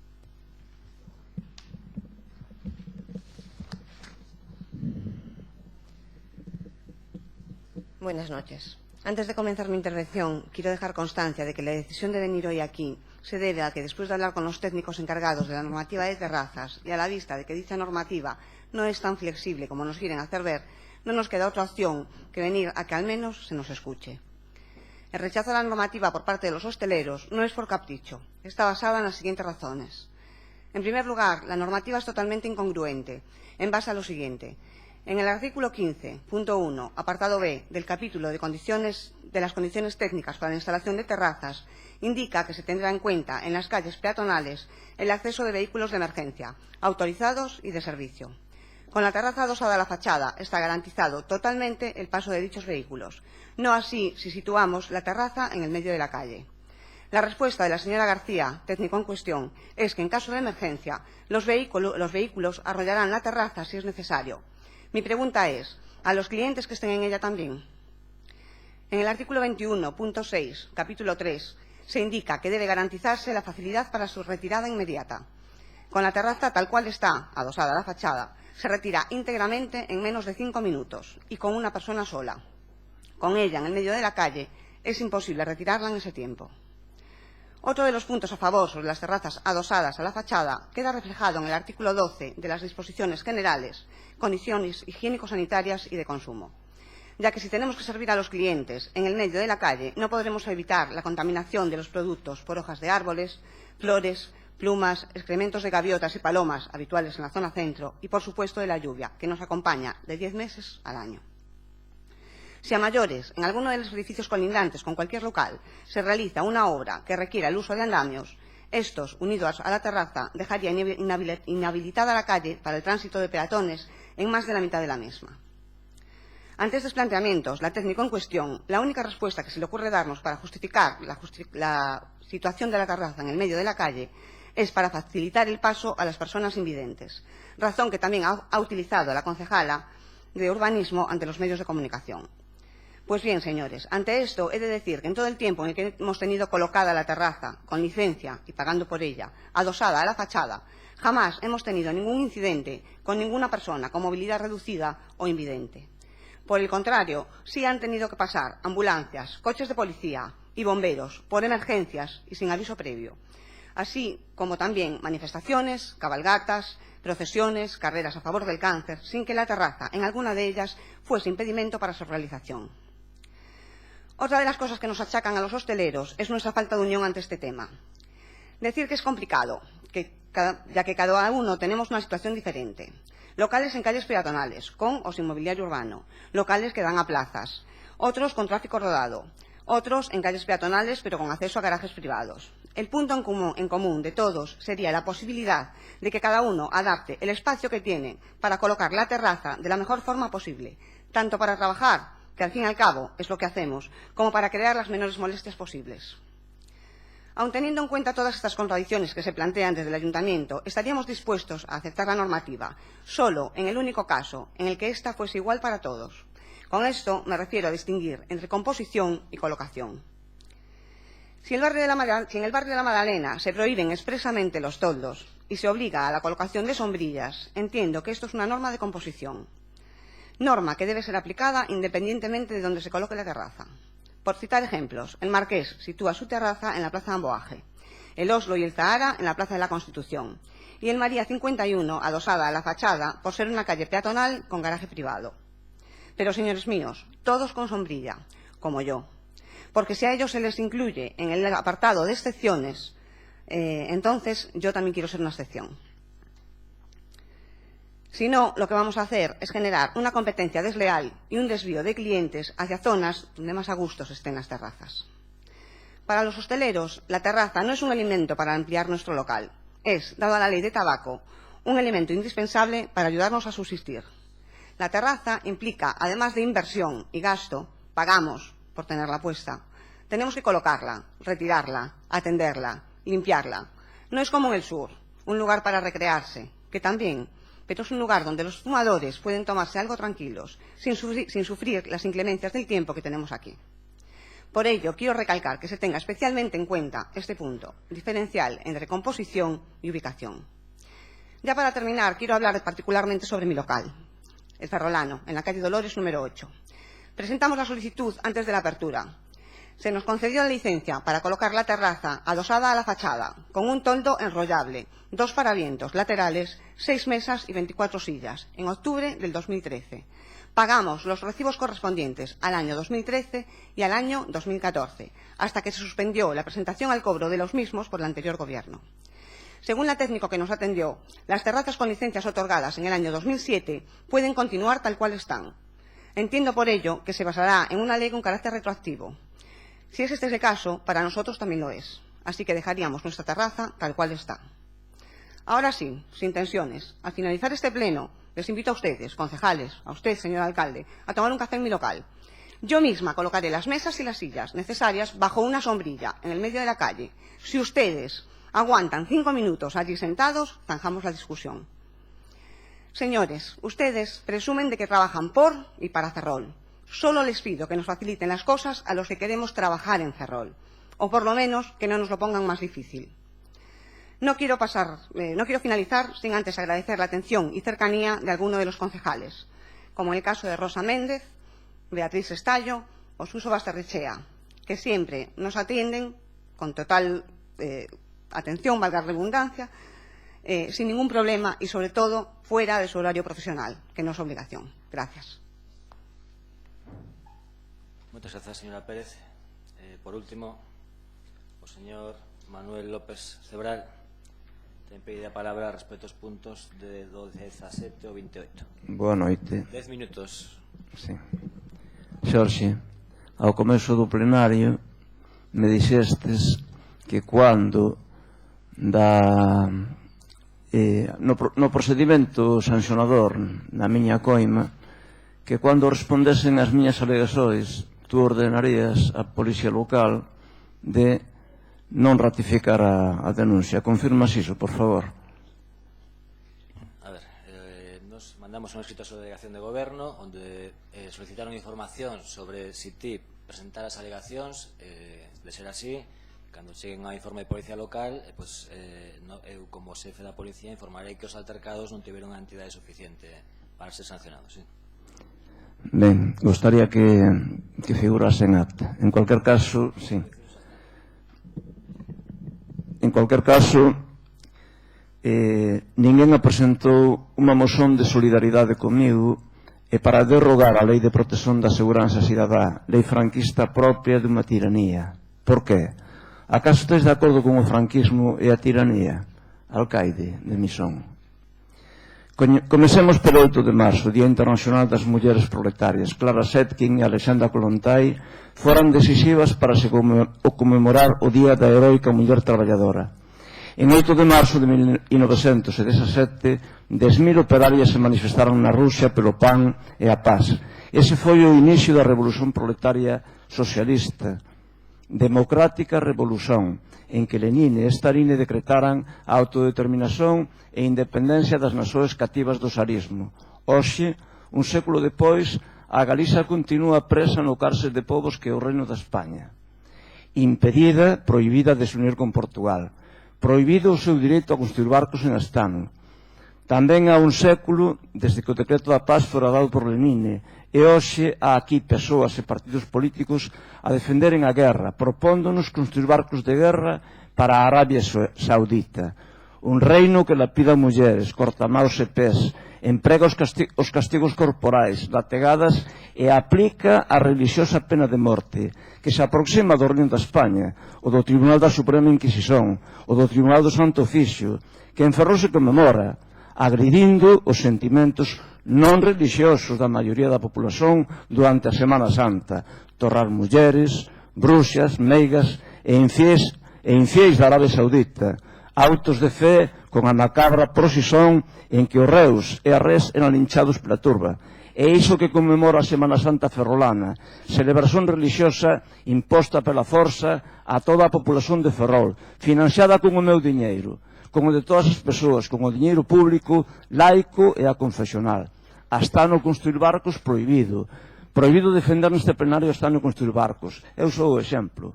601 euros de coima por ter voz para defender Astano construir barcos. Xorxe, desde o 5 de agosto de 2015 veño requeréndote por escrito registrado neste Consello para movilización en favor de Astano construir barcos. E como tú non faces caso, púnesme. Aproveito o PP de Feixóo Raxoi o da corrupción franquista narcotraficante para obrigarnos a construir barcos de guerra para os multimillonarios e corrompidos xeques a continuaren a violar mulleres en Marbella e Benidorm, e a lapidar mulleres, a cortar maos e pés, a tornar a humanidade aos seus peores tempos. Eu tiña escrito aquí, os do PP non tendes vergoña, por moito educadas que finxais ser, teño que estendelo a todos, por unanimidade, unánimes, proletarios e proletarias. Se for por dos postos de traballo, construir cámaras de gas tamén cría postos de traballo.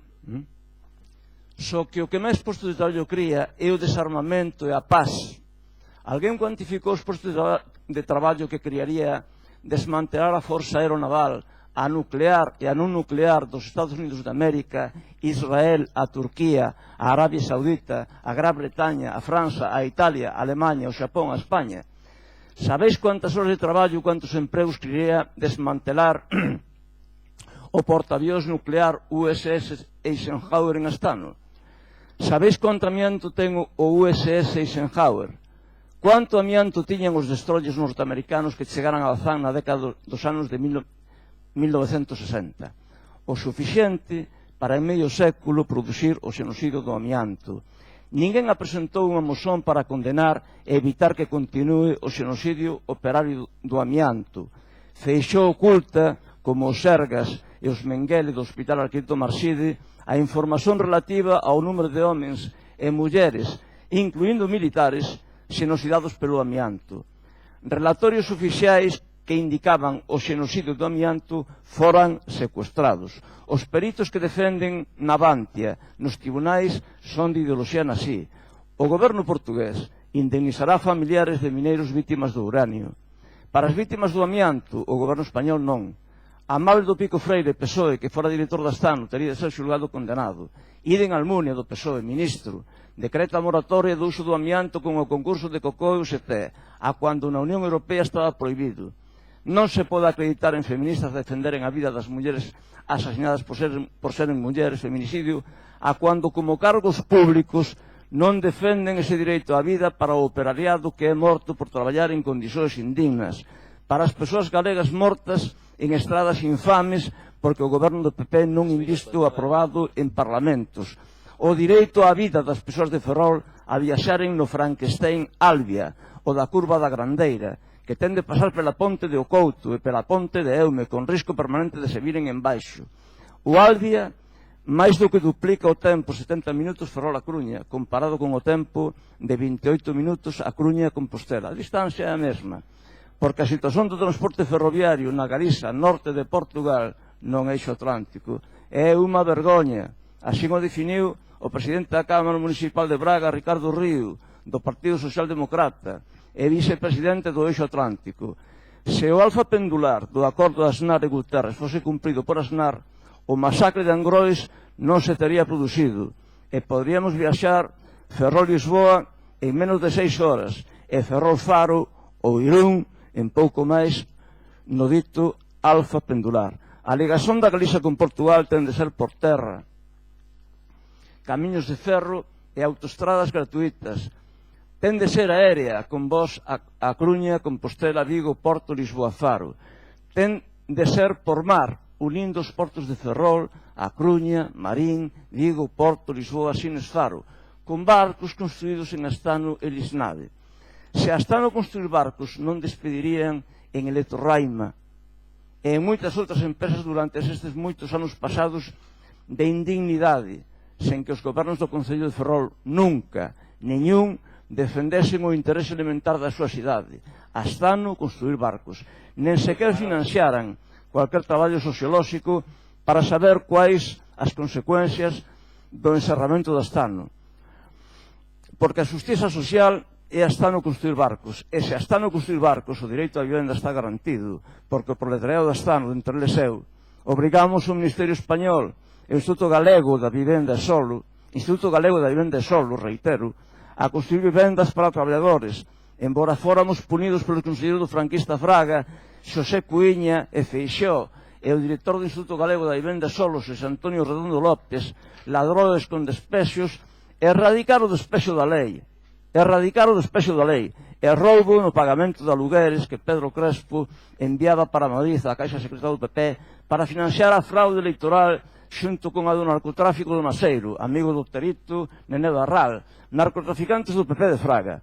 Tudo sen que aconteza como no País Valenciá, sendo na Galiza maior a corrupción franquista narcotraficante. Busto de Xoán Carlos, con o elefante ocuparía moito. Por que non está na sala deste plenario Xaime Quintanilla Martínez, Santa María e outras vítimas do franquismo como Milagros Niráguila e outros consellais afusilados? Por que o alcaide non inicia soes contra o almirante Romero Caramero por violar a lei mantendo o nacionalsocialismo español Acabo xa, sí. Acabo xa. No Rueiro do Arsenal. Quen manda en Ferrol? O alcaide ou o almirante? Quen manda? Xorxe, tú? Axe. Acabo xa. Acabemos pelo 8 de marzo. As mulleres proletarias se manifestaren contra os que inducen o feminicidio.